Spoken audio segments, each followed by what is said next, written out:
Hi, I'm Chandrasekhar Gupta. We are discussing programming concepts. Before moving further, I want every one of you to recite this line.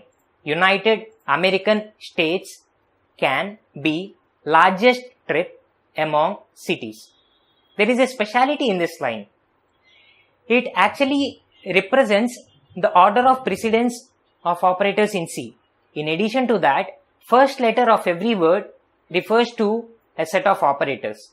U referred to unary operator, A for arithmetic operators, and then S for shift operators, C for comparison operators like greater than, less than, and so on, B for bitwise operators, L for logical operators, T for ternary operator, A for assignment operator, and finally C for comma. Unary operators will be having the highest precedence and it gradually decreases over comma. Comma is having the least precedence of all these operators. Now, after remembering precedence in this order, let's try to look at one more factor, which is associativity. Associativity actually refers to something that if you have an operand, let's say A, and if you are having two unary operators to it on the left and to the right, which operation has to be performed first? Either it has to proceed from left to right or right to left. That is decided by associativity. You need to remember only one thing here: unary operator, ternary operator, assignment operator. Only these operators flow from right to left, and all the other operators have associativity from left to right. Let's try to understand operators with the help of this example. United American States can be largest trip among cities. Or you can even remember by you ask black. Just add a ternary operator here. So, before unary operator, you are actually having other operators that are function parenthesis, array brackets, selection operator, and dereferencing operator. Don't worry about this, we'll talk about this later on.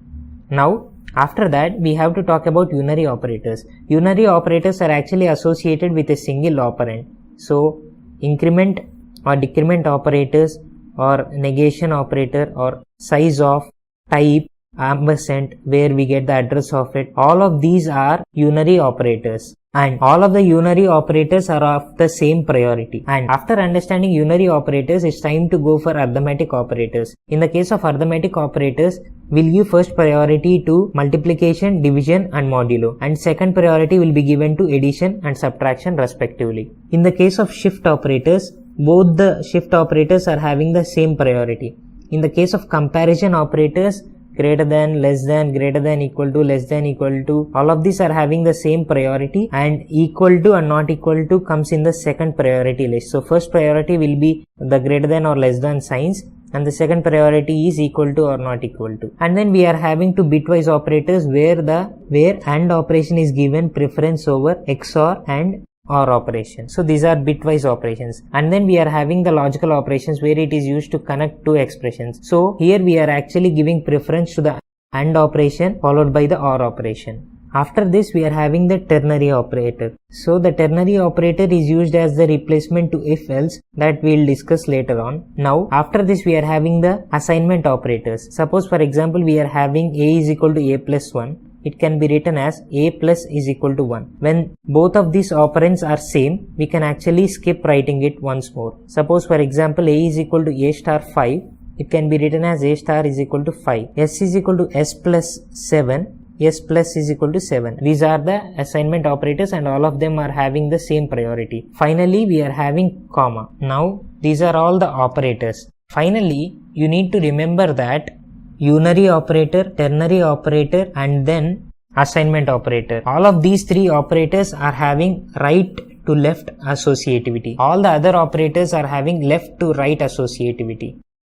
So you just need to understand unary, ternary, assignment operators are having right to left associativity. That's it. Now, after dealing with all the operators, let's try to look at an example. Let's try to understand with the help of this example. This example is actually having only this comparison or arithmetic operators. We know that in comparison operators, multiplication, division, modulo are having higher priority over addition and subtraction. So we actually check for these three operators initially. If found, they will be performed first, followed by this.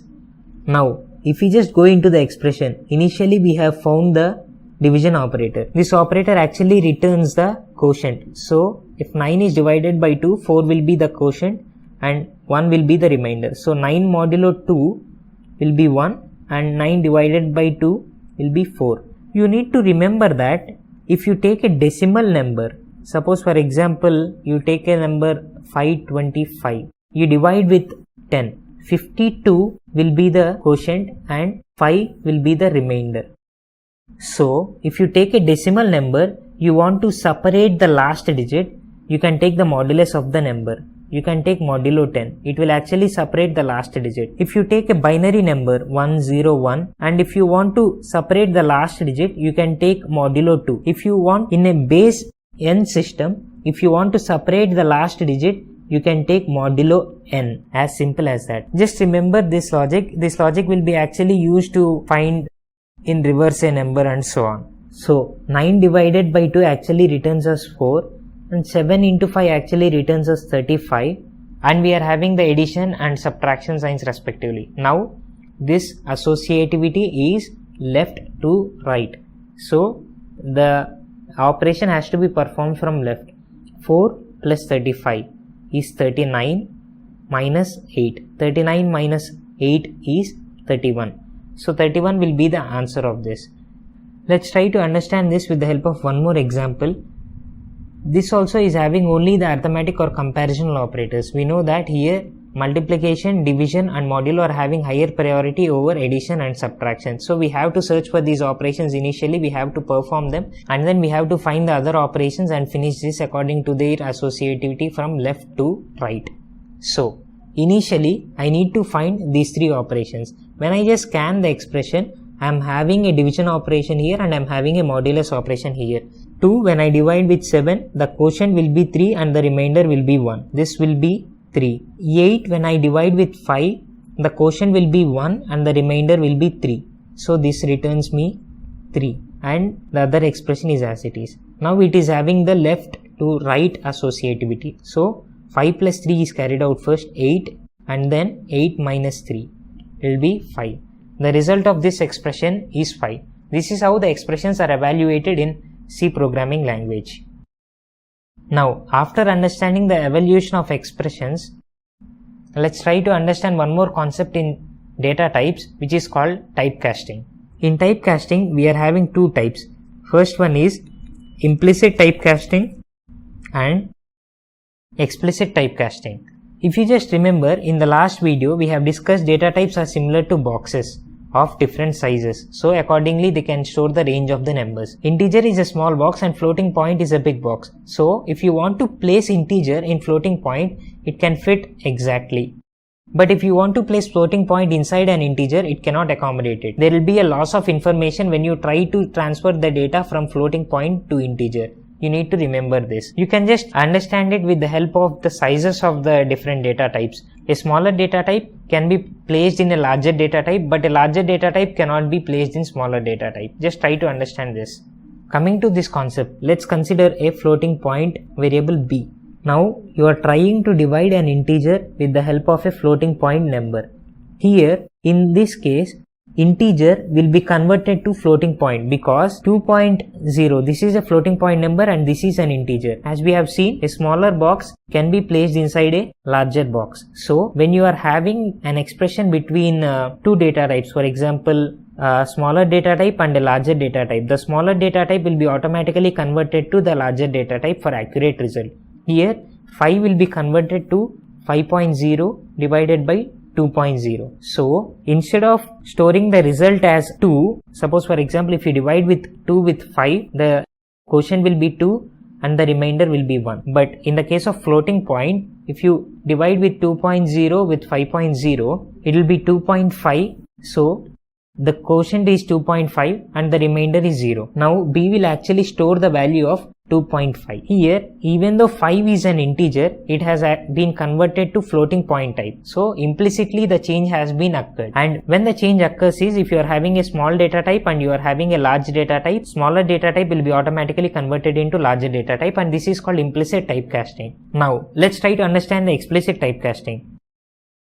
Now you are explicitly trying to convert 5 to floating point number. So integer 5 will be converted to 5.0 and this will be assigned to this floating point number. As you are converting to a bigger data type, there will be no loss of information. But if you do the vice versa, there will be information loss.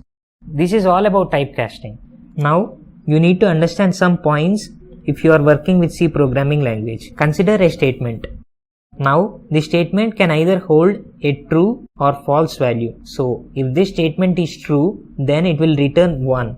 If the statement is false, then it will return 0. So every statement or expression in C programming language is either associated with true or false. So it will be either associated with 1 or 0 respectively.